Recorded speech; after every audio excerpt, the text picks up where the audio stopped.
the roll to start the meeting. All right, we are now recording. Welcome to the University Hill Commercial Area Management Commission meeting. It is September 2nd, 2025, and I will call roll. Trent Bush is not here. Tel Jones. Here. Danica Powell is not here. Ted Rockwell. Here. Dane Anderson. Here. I will turn over the meeting to Chair Rockwell for procedural items. All right. We have one item under procedurals, and that is the approval of July 25 meeting minutes as submitted. Do I hear a motion? I motion to approve it. A motion, and I'm going to give Dane the second motion. Okay, I second it. There you go. Let's go ahead and any discussion on this? We're going to call for a vote. All those in favor of approving the meeting minutes from the July meeting? Yep. All right. Are there any members of the public here who would like to participate? State anything for the commission today? I do have someone online. If you would like to participate in public comment, please raise your hand at this time.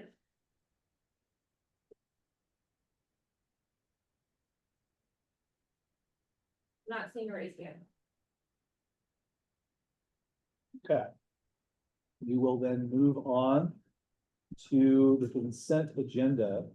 Were there anything in the consent agenda that commissioners had any questions about or matters they'd like to speak to? No. All right. Seeing none, we'll move on to an update on the Hill Boulders. Jake Hudson-Humphrey among us? He's not here. He didn't have an update, but we wanted to keep the slot open for any questions that commissioners may have. Any questions that we may want to bring forward for Jake to consider at a later date? No. Yeah, I can't think of anything to. Love to know how opening weekend with Limelight has gone. With the football game, I guess, sure, right? We did a tour the other day. Right, yeah. Great, we will move on then, to, matters from staff. Item 6, looks like we had a flexible loading zone update. Did you have Chris Heather online? Hello, everybody. Chris Eglin here, Principal Project Manager with Transportation Mobility. Just want to give you a quick update on our work on curbside management in University Hill. I've been working with our GIS team, and we've updated all of our existing conditions and mapping in our GIS system. Then I have reviewed with our principal traffic engineer, Devin Joslin, all the data we received from our pilot that we did a couple years ago in the University Hill with the flexible loading zones.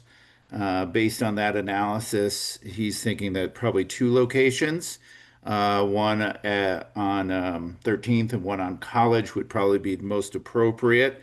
But we do want to do some site visits. I was trying to schedule kind of a walkabout with Trent and Tel, who are representatives from the Uni Hill Commission, but basically because of school coming back, move in, busyness, and I think Trent was also away. We were unable to schedule that. So our next step is really to schedule that walkabout with Trent and Tel, myself, and our principal traffic engineer, so we can review those locations so that we can return and make a proposal. Given the delay in doing that, we may see a slight delay in getting any changes on the ground. We were hoping to have everything done by the end of September, but I think it would be best practice for us to return to the commission in the next month with those proposed changes so they can be vetted by the commission and then have those installed as soon as possible after that. So that is the update. Unfortunately, not a lot of work done. Our transportation operations team is basically short 3 traffic engineers.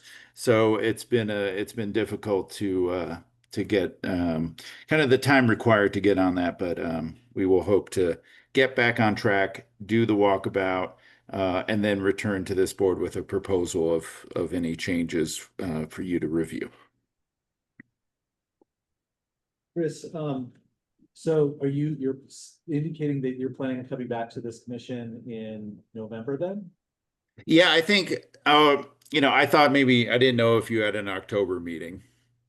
We have no, we don't, as just this commission meeting, we have a joint commission meeting, but I would doubt that we would present at that. So our next Okay. meeting would be in November, on November 4th.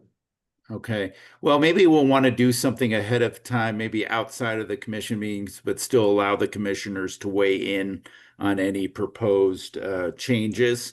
And that will be coming from our principal traffic engineer.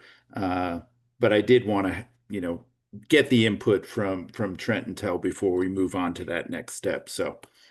I think that makes a lot of sense, just trying to make sure we understand what the timing would be. If you need Yeah. something in November, then we need. Yeah, we wouldn't want to wait until then because I want to get into the downtown area by that time. I was really hoping to have everything installed by the end of September in Uni Hill, but we may just have a slight delay. But still working with Trent and Tell on getting those dates with our traffic engineer. But it's really the availability of our traffic engineer that's the issue, just because they're so short staffed right now. Dane, Tell, do you have anything further for Chris? No, just shoot me an email. Let's get it scheduled up. We'll see Yep. what's better. Yep, for sure. No. No. Yeah, we kind of ran into the move-in week and everybody's like, oh, real busy this week. But yeah, I'll get that scheduled as soon as possible. Thank you. Perfect. All right. Thank you all. Thank you. Have a great day. Good. And so Matt, I knew you needed a name card for something. Here you It are. works out. It proved its worth. So I wanted to give you a brief update on the progress on the Downtown Development Authority exploration. We have retained Puma as our consultant, and they've already started to take some first steps.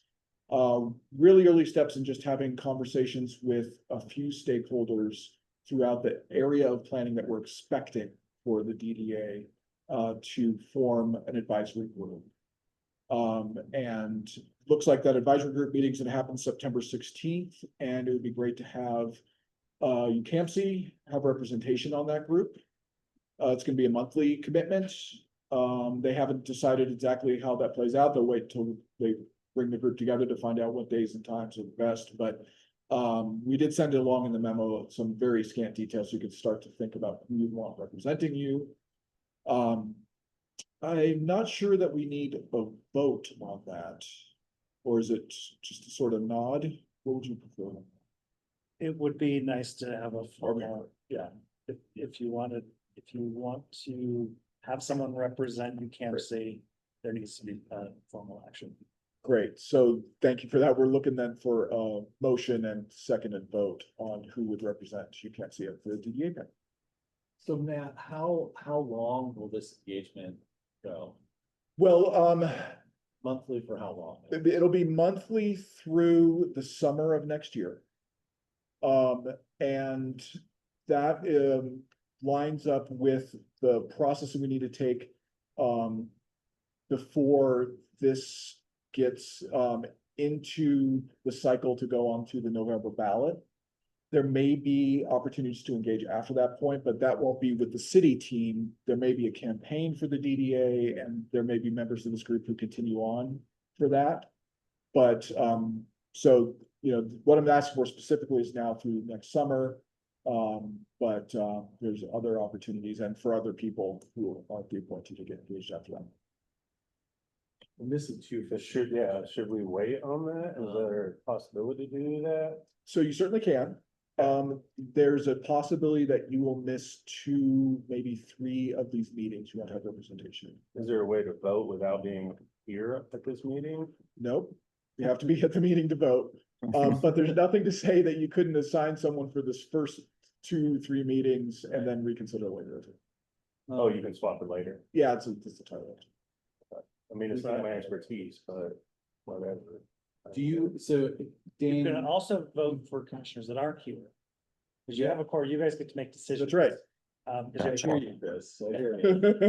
And tell, just so you know, you don't necessarily need expertise in district formation or economic development or anything like that. We're just looking for someone to represent this body and have some insight into it.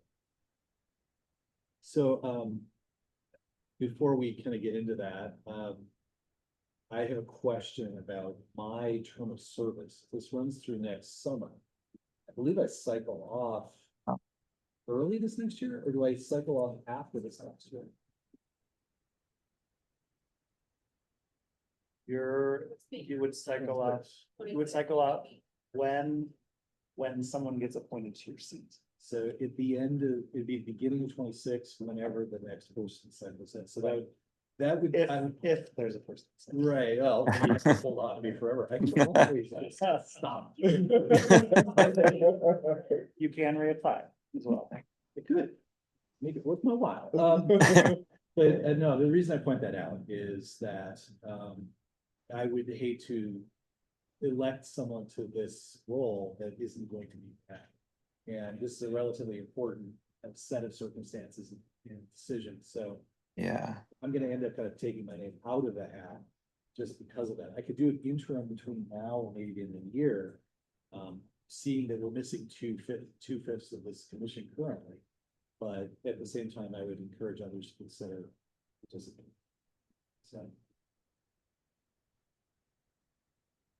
Dean, are you interested? Tell, you indicated interest, but mainly it sounded a little bit like you were just kind of like. Well, no, I mean, I'd be okay doing it. Like I said, I just don't have any experience in that field, and I'm just wondering if somebody like Danica would be better in that field than me. But if we can transfer it and we need to vote right now, I'd hate to vote Danica in or Trent in and then not being here. I think the main issue is that the meeting's in 2 weeks, and so having someone there for this initial meeting could be like an interim situation is what I was thinking.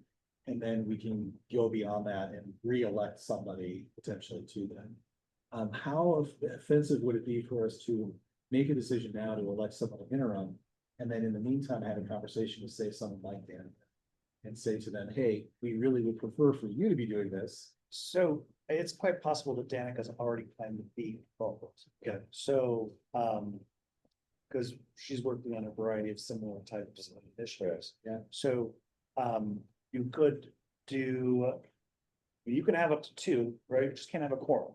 So you could do an interim with a blessing to Danica as well. She might already be planning this. So, then you're two birds, one stone. yeah. Okay, then I'm gonna make a motion. Dane, are you okay if I make a motion here? Sure. Okay. Wanted to make sure you had a voice there. I kind of Yeah. cut you off before you got a chance to. Oh, that's okay. All right, I'm gonna make a motion to appoint Tel Jones, Danica. Tell me this last name. Howell, thank you. To serve on the DDA Authority committee that is meeting starting on September 16th. Okay, I'll second that. So, all right, discussion. I think that makes sense to us. Now, if we end up electing these two individuals, let's say Danica is like, I absolutely can't do it. Is that a problem? Or if Tel is like, you know what, I attended the first meeting, really, we should just be sending Danica. This isn't like that kind of vote, right? We're basically appointing a couple of people. If one of them decides they don't want to do it anymore, it's no big deal, right? Yeah. It is easily Good. easily remedied, yes. It's just making sure that there's public acknowledgement that a quorum of the commission said, these are our roles. Yeah. So, Excellent. Thank you, Chris. I appreciate that that's there. All right. Any further discussion on the motion on the table? Let's go ahead and call for a vote. All those in favor? Thank you very much. Excellent. Thank you, Matt, for bearing with us. I appreciate it. Things could be tricky. Speaking of tricky things, for 2026 budget recommendations. Awesome. Great, so I'm gonna have Melissa, if you could kindly share the screen for me. Elliot Labonte conveniently took a vacation this week. Still the hard, yeah. Chris Scott is well acquainted with the budget. He was Yes. instrumental in doing the actual building of the budget, so Yep. glad he can be here to present to you all, but myself and others will be happy to help answer questions on the details. Awesome. So hi everyone, if I haven't met you, my name is Chris Scott. I'm the budget analyst for Community Vitality.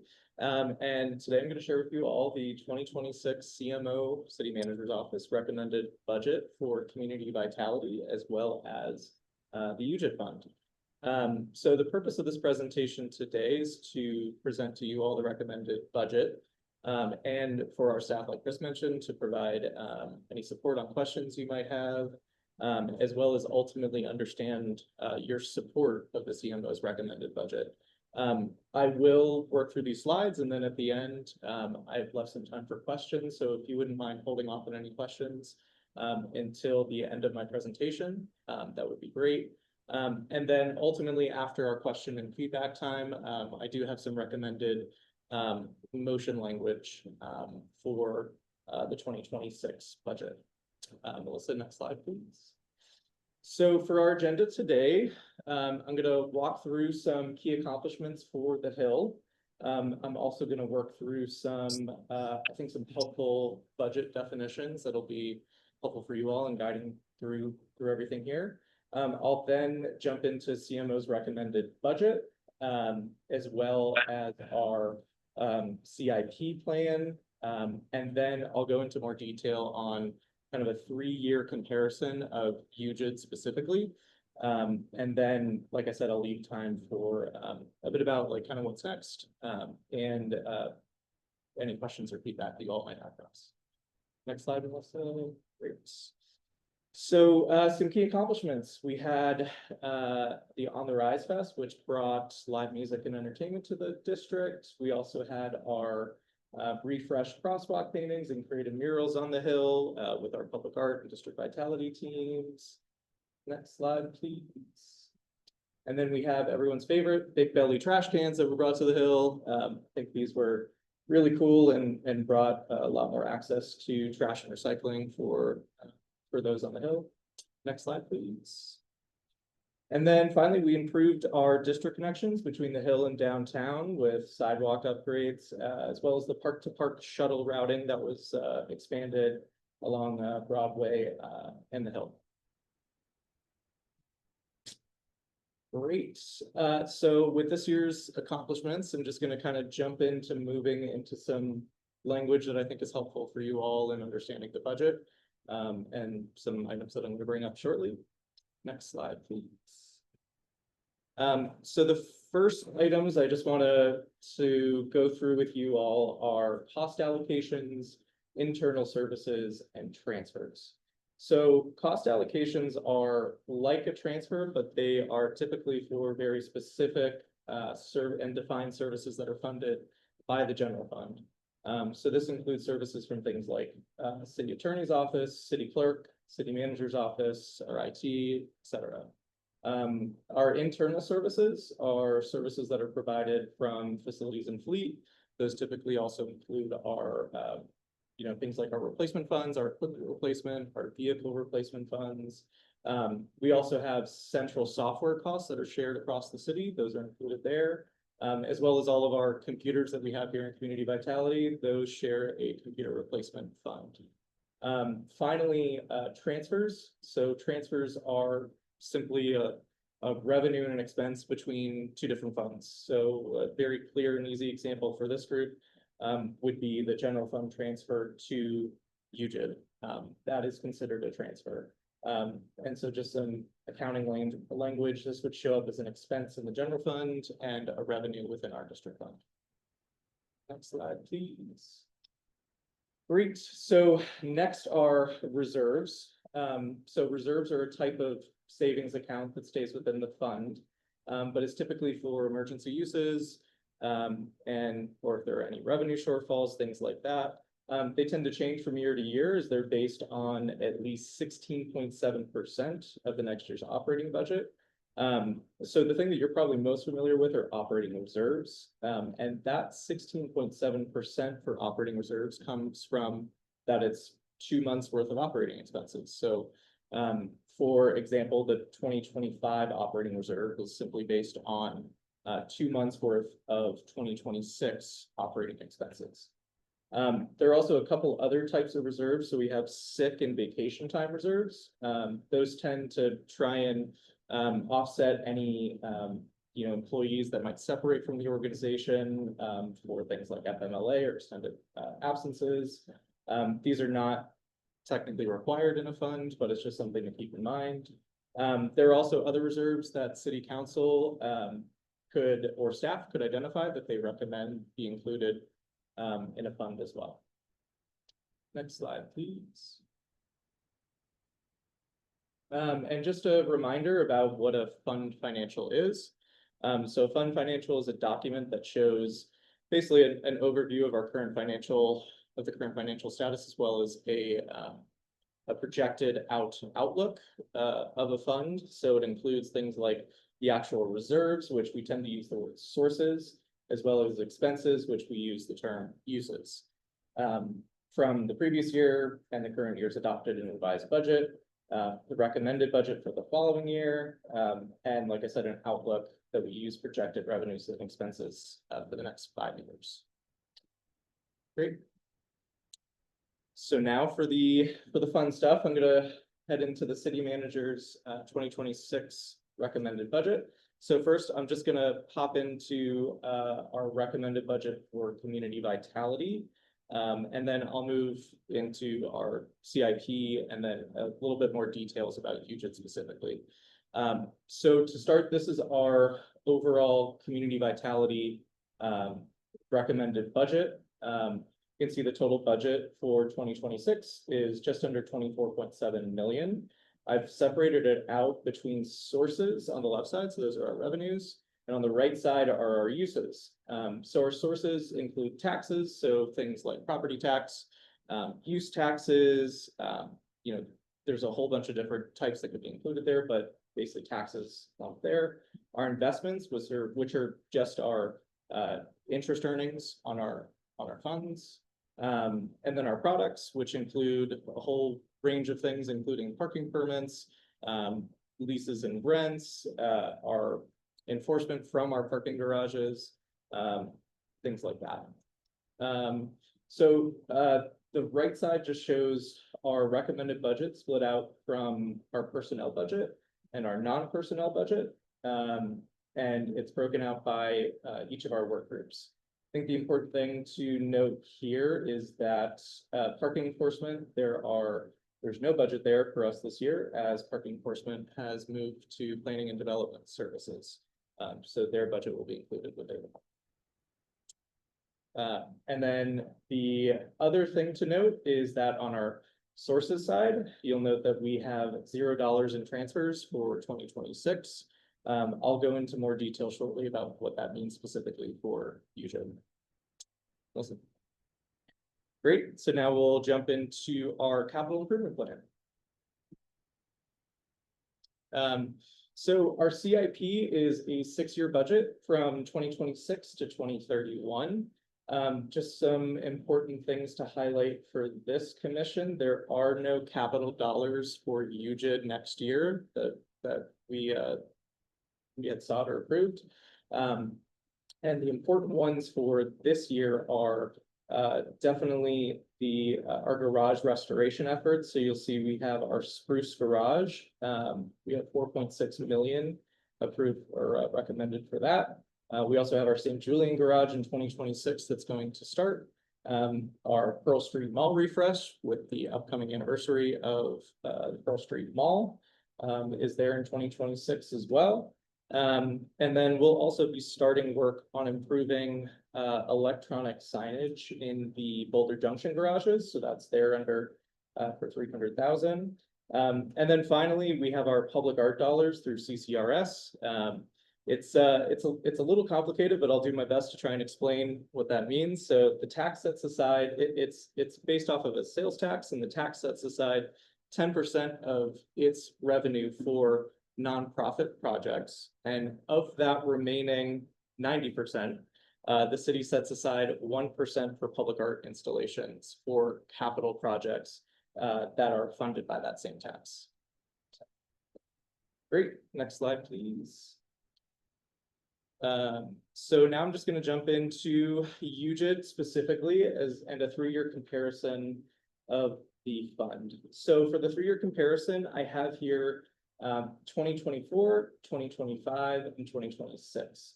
There's a few terms I kind of want to fill you all in on just so that you kind of understand. So the 2026 recommended budget is the budget that is currently being recommended by CMO. An adopted budget, so 2025 adopted, is the budget that was ultimately approved and adopted by City Council. The 2025 revised is just an update of the 2025 adopted that's just based on updated projections. So you can see like our investments went up because we had better data going in, knowing that we would have a higher return on our investments. And then the other thing you'll note that's important for you all to understand for the revised budgets also include carryover dollars from the previous year that were set aside and encumbered. So you'll see that if you're looking at 2025 adopted versus 2025 revised, in that non-personnel line, so non-personnel being our operating budget, it went up significantly on that side. And that's just because those are mostly dollars that we had already encumbered in the previous year, and we're just carried it over into the next year.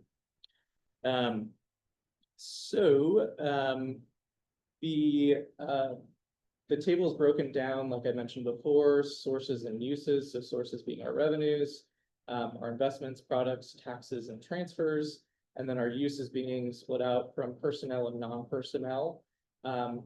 And then we also have our capital dollars, and then our transfers and cost allocations, which I had mentioned earlier, are typically involving things like the admin transfer, which is a shared amount based on the fund balance. And those are included there as well. So just some important highlights to capture for 2026. You will note that there are no transfers being planned or that were part of the recommended budget for 2026. CMO had recommended an ongoing reduction in the general fund transfer to UJIT as part of this budget. So that is included there. And then also you can see that we had not planned on appropriating any capital dollars in 2026 as well. Next slide, please. So just some highlights. I'll go back to that last screen because I know that'll be the one folks want to have questions about, but just wanted to go over a little bit of a 3-year comparison and some important numbers. So like I mentioned before, we have the different types of budgets, and it's helpful to mostly either look at those in like an apples to apples comparison. So either looking at like 2024 revised, which is missing an S, versus 2025 revised. However, it's sometimes nice to look at something like 2024 revised budget versus the 2024 actuals. So the actuals were what we actually spent or received money from. So it really helps us understand how our projection performance was, as well as our expense assumptions. So you can see that when we were looking at 2024 revised versus actuals, our revenue projections came in 11% higher than where we anticipated, while our expense assumptions were 13% under where we anticipated.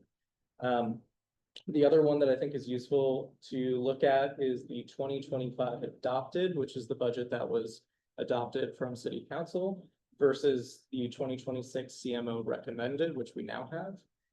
And those revenue projections are 55% lower than the previous year. primarily due to that general fund transfer.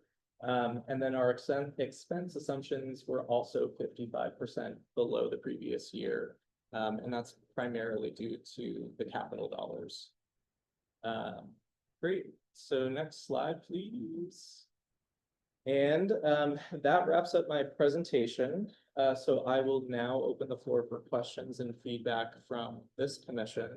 And as a reminder, once that's done, I do have some suggested motion language as it pertains to supporting the CMO's recommended budget after this. So, thank you. Melissa, could you go? Yeah.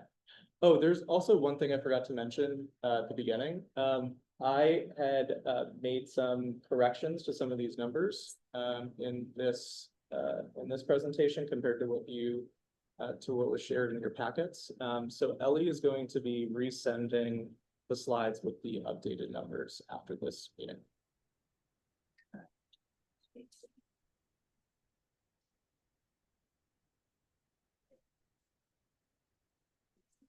Does anyone have any questions for, sorry, Chris. Chris? Yeah. It's okay. Stop. There's so many Chris's, you can just, yeah. Chris. Dane? No? Well, I think, why did transfers and capital get removed? What do we have for sure? So, as part of the city manager's recommended budget for all funds, including Parks and Recreation and KJID, in order to close the budget gap, that was estimated for 2026, all general fund transfers, or most general fund transfers have been eliminated from the recommended budget for analysis and consideration. So Just our view one, or all? KJID, Parks and Rec, yeah, Okay, all if not most. and then is that the same with transfers? That is true. So that's, Okay. that's a Okay. general fund transfer. Oh, sorry, and then capital? Capital, probably because of the fund health, we had entertained the possibility of pursuing a capital investment for the 14th Street lot. But that proposal did not carry forward. And that's the only thing that we had suggested that we would move forward with. Since that was declined, there's no capital investment. Okay.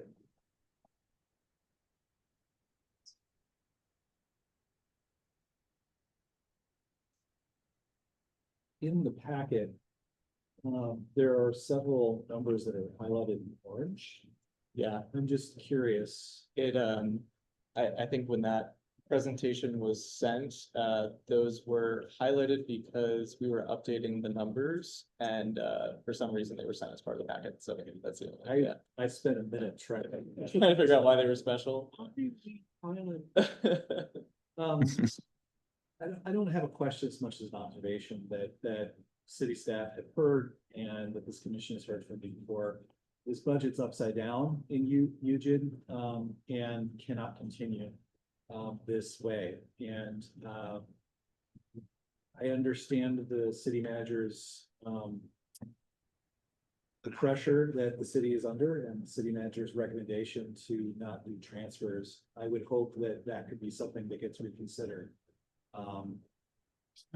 If one looks at the recommended reading links, the projected 5-year budget for UGID is dire. We end up below recommended reserves within just a few years. There was one opportunity to sell an asset in UGID, and that gave this particular district a good reserve to allow for investment in that community, which will now be spent on keeping the lights on. Wow. That is something that we have warned about on this commission for several years, and now we're here again. I would also note that within the last 10 years, UGID was getting a transfer of close to double what this current transfer is for the 25 budget season, $450,000 in 2018. And that going to zero from $450,000 is a significant problem for this particular district. So if we're going to, as a district, continue to spend money in the way that it's being spent, we're gonna have to figure something out as a city to be able to make sure that this doesn't just completely run into deficit. If one looks at the projected budget for 2030, which doesn't, seems like could be a long way away. It's only 5 years out. The reserve would be at just over $500,000. It's currently about 3 million. By the next year, it'd be down to 32,000. Wow. It's a long way of saying that if voters do not approve the DDA, which I think a lot of people have their hopes up on, if voters don't approve the DDA, Puget is in a bad shape. We are going to have to figure something out to ensure that that area of the city is actually being funded appropriately to do the basics from the city's supposed to. So that's my statement. My question to city staff would be, do you have any recommendations or any insight on what the 27 recommended might have? Is there any possibility that the transfer would be something for this district in particular that could be unfrozen? What are the politics of the situation currently beyond the 26th season, which I know is fraught with a lot of emotion? Thanks for the question. So, on a high level, part of the challenge is the number of dedicated funds that exist in the city. And the only fund that the city manager has the ability to be more flexible with is the general fund. So that's part of the strategy with why we're seeing the transfer ending for multiple funds. You correctly spoke in the DDA is what the community and what the organization is looking toward as a different way to meet needs in both the Hill area and downtown. I would not envision the 2027 budget being proposed any differently than this.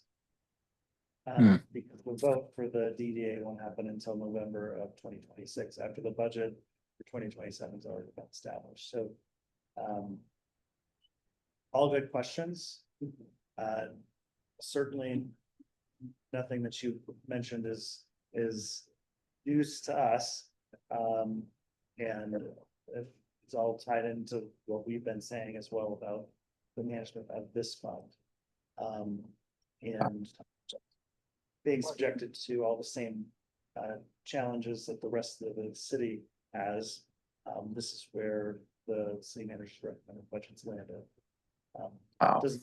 You don't have to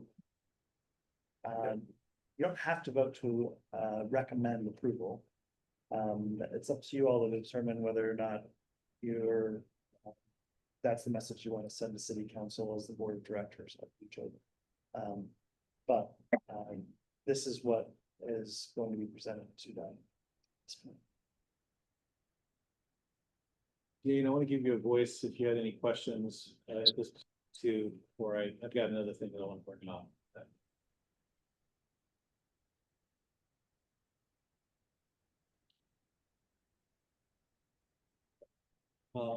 One question I have is regarding investments, the investment number for, let's just take the 25 revised and 26 recommended. I see $116,000, $117,000 roughly, and then close to 118 in 26. Does that number reflect the return on the reserve that Puget has? Yeah, it's the entire, basically the balance that is in the bank, which Yeah. includes the reserve as well. Okay. So another statement then, it would seem that that is the largest source of income for you. And so spending down that balance makes little to no sense if we're talking about something that isn't just a year or maybe two emergency. And so I would like to put a very fine point on that. That if this is the condition that we're in now, then this is not a feasible financial situation for this district. I know that I've said that in a different way in my original statement, but it needs to be said out loud. The number one source of income for UGIN is the return on the reserve that it currently has. We could look at other areas of the city where the amount of money that would take to balance this budget is what they're spending doing. I don't want to minimize, but small potatoes. All right, that's my other statement after a question. Yeah. Dane, Well, I agree with all of that. This does not look good for the Hill. Do we, as a commission, not approve this, and do they relook at this? Is that how that would work, or what are our options to kind of protest? well, there would be multiple things. We're currently, let's try to reserve where we are for questions and comments for staff. We can talk about remedies or whatever if we Gotcha.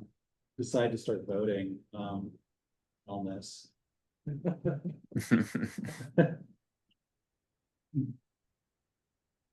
Do you want to form that in the form of a question for staff? I don't know that I have any questions for staff. It's all kind of spelt out here and what they're proposing, which isn't great for the Hill. So no, I don't have any questions for the staff per se. Okay. Well, I think we understand what the situation is. Why don't we go ahead and move forward on the slides here? You have recommended language? I do, yeah, so Melissa, if you go to the end. for me. Suggested motion language is motion to recommend city council serving as the board of directors for the University Hill General Improvement District adopt the city manager's 2026 recommended budget appropriating money to defray expenses and liabilities pertaining to the University Hill General District Fund.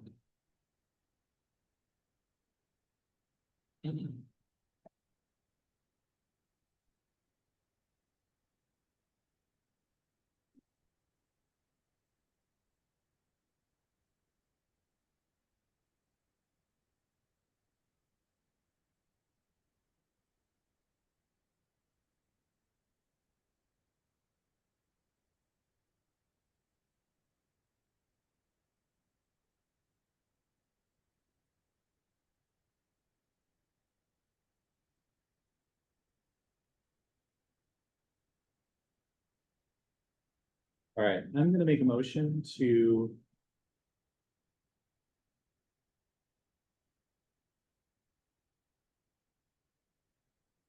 I'm gonna make a motion to accept this suggested language. Will hear a second? I'll second that. All right, we're gonna have discussion about this. So Dane, you asked the question, what else could be done here? I mean, here's the thing, the three of us could vote on this now. And if we accept it, it goes forward as is, and we recommend moving this forward with this language, with no other kind of comment associated with it, which is fine. We could also just deny that if we wanted to. We could all three or two of us vote against it and it fails. We could also amend the motion to change the language or add a disclaimer or something along those lines. If we wanted to. Here's the thing I'm gonna say. I don't know that there's any changing where we're going in terms of the city budget. This most likely will be approved as is without much fanfare or people considering other options. I think this is where we are as far as I can. Yeah. That doesn't mean to say that we don't have a voice saying what the University Hills needs are. in sending forward the recommendation to council. So in making the motion, what I'm doing is allowing us to discuss this matter. Whether or not we accept this motion is up to us. We can also make another motion, deny this one and make another motion, which has other language in it. So putting all that out on the table for the commissioners to consider. Any thoughts? Well, I think you're correct. This is probably going to be adopted, so maybe it's best that we send language along with our, approval, what the needs of the Hill are, so at least it's publicly known that we're trying to help.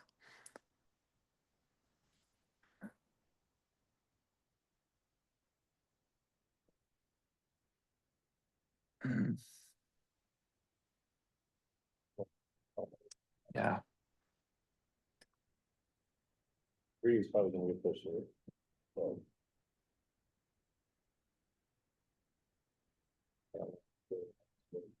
Fighting back on. Yeah, I don't know that I would necessarily frame it as fighting back as much as just making sure the concern is heard.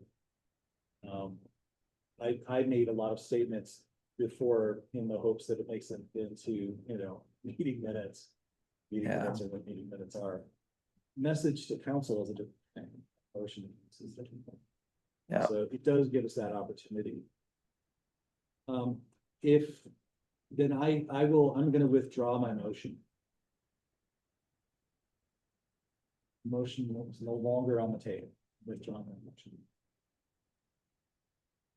If someone else would like to make a motion to accept this, that's great. We can go ahead and do that, but I'm withdrawing my motion. Why are you doing that? Because I think that in order to be able to, send what we would need to city council, we're going to have to amend this. Yeah.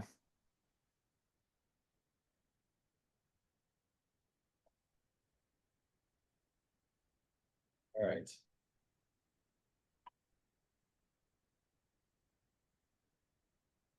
I think it might be as simple as us.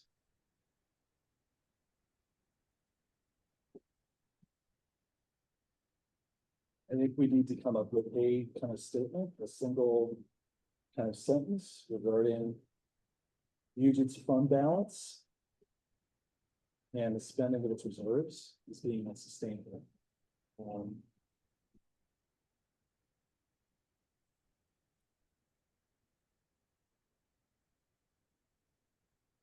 So. Lily, are you ready? I am, I was actually pulling up, Okay.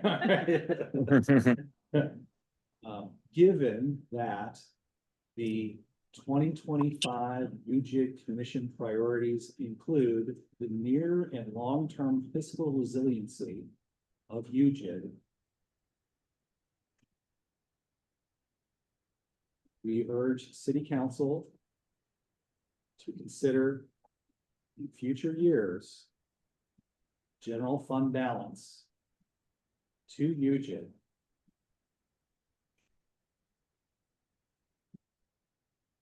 as the only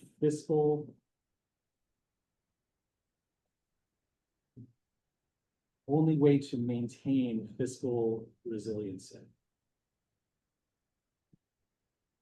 It's a little sloppy sentence.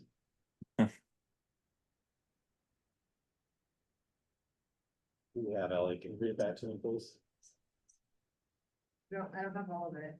Given the 2025 AMC priorities, and then I have include the near term and long term. Urge city council to consider future years of the general. I was gonna.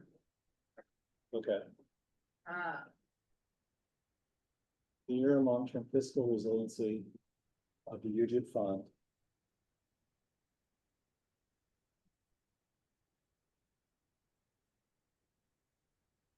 Morning. Well, let me, so we have to vote on it. So Right. this is the thing. I want to get it right. Who's sharing the screen right now? We get the slides down and a working document up. Thank you, Chris.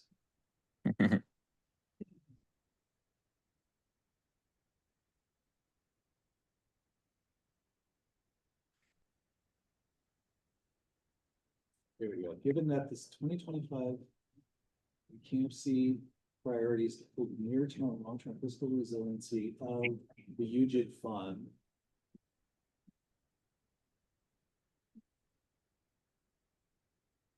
That's the correct way of saying that. We urge city council to consider future years. To consider in future years. To reinstate, let's do in future years to reinstate the general fund transfer to UGID. Thank you. Yep. As the only way to maintain it, to maintain fiscal resiliency for the district. Okay, so we urge, how do people feel about that phrase? We're urging city council to consider in future years. Is that too strong? You want to keep it there? I like that. Okay.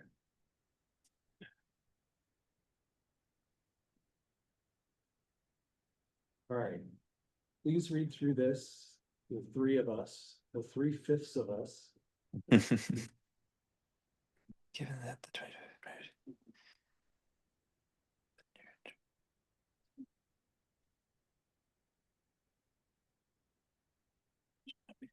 consider future.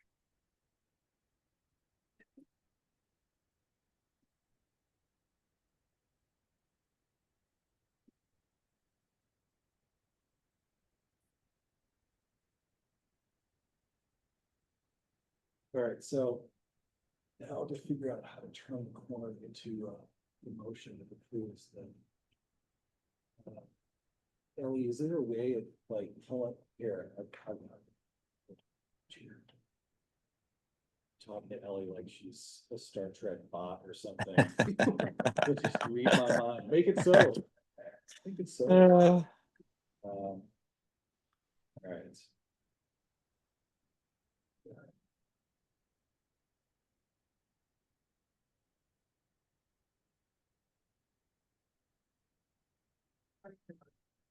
Yeah, I'm trying to figure out if we need to add anything to the beginning of the motion to basically say, having said that, or something along those lines. The commission approved, the commission has made a motion to.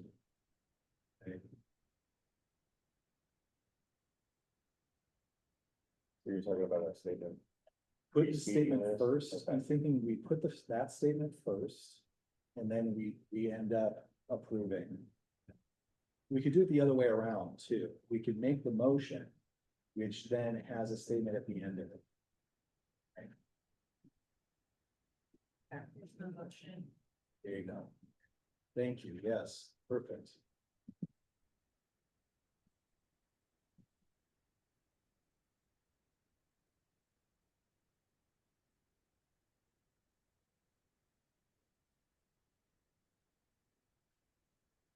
We could do it in that order and It's almost as fun. yeah, it makes sense. Yeah, that way. without even adding. Yeah. Okay. Dan, do you have any opinions about that? What do you see? Nope, I like it the way you guys have it up there now. I think that makes Okay. sense.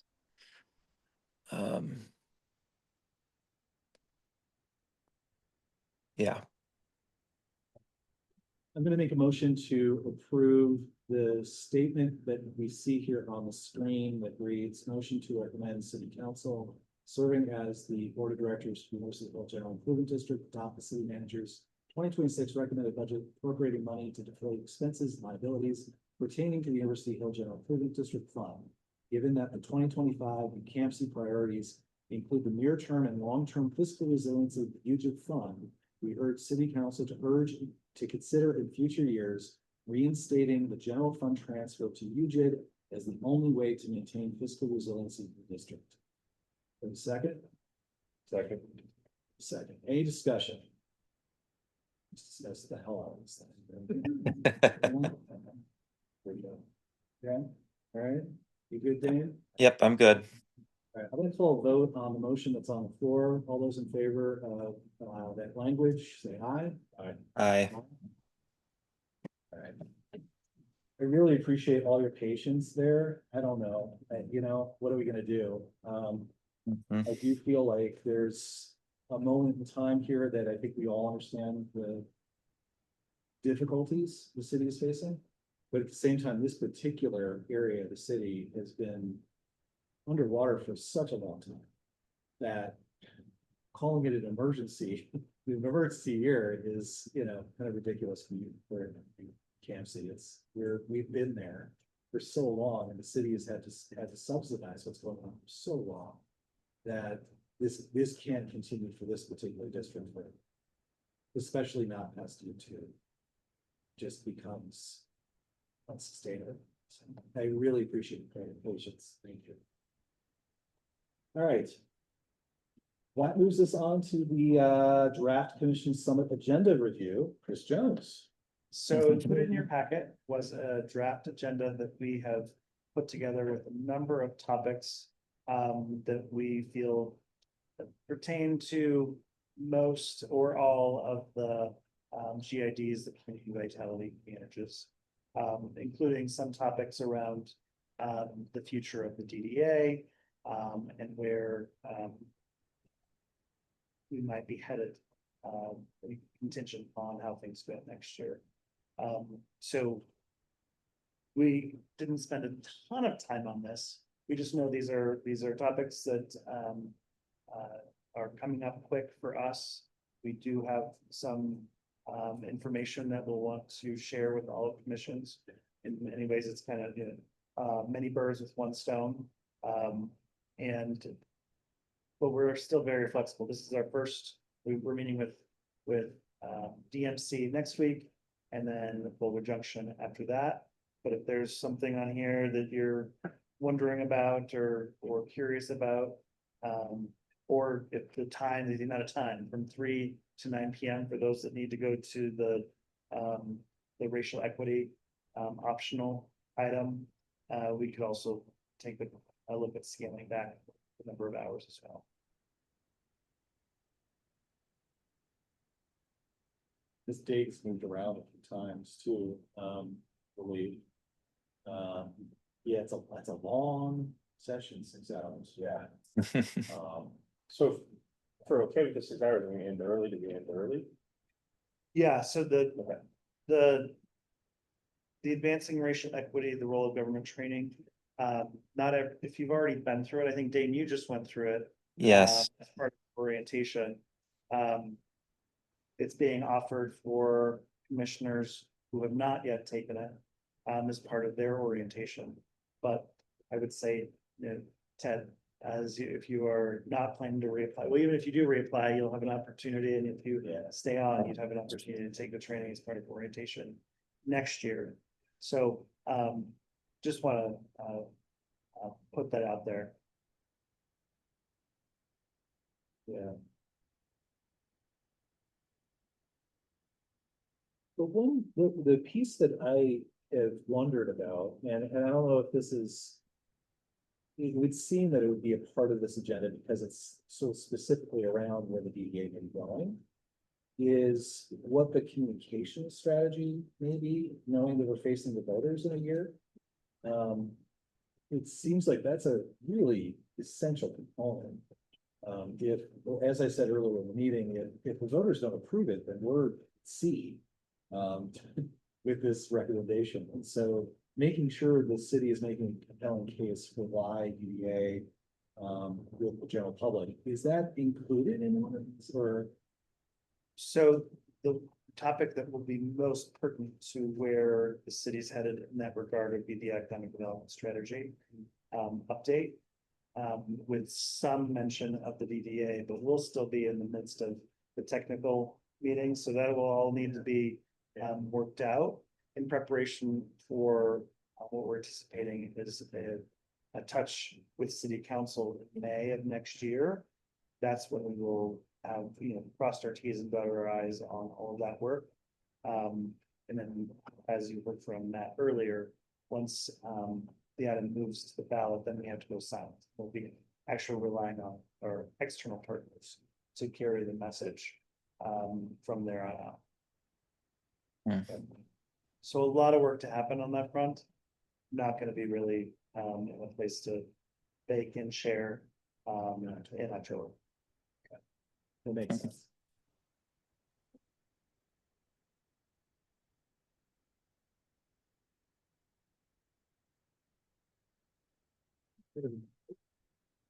Jane, do you have anything with you going on? No, I don't have any questions about that. How are we doing on RSVPs for this commission on this one? Was everyone able to confirm participation for this, do you know, or, For the 20th. yeah, I got like, I think 12 responses out of 15 saying that that one was a good date, so I'm hoping for pretty high, turnout. What about ours? Oh, I think everyone's.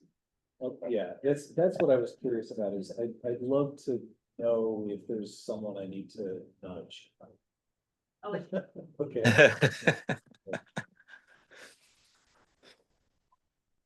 all right, well, I think that's that, Chris, if you have anything else there.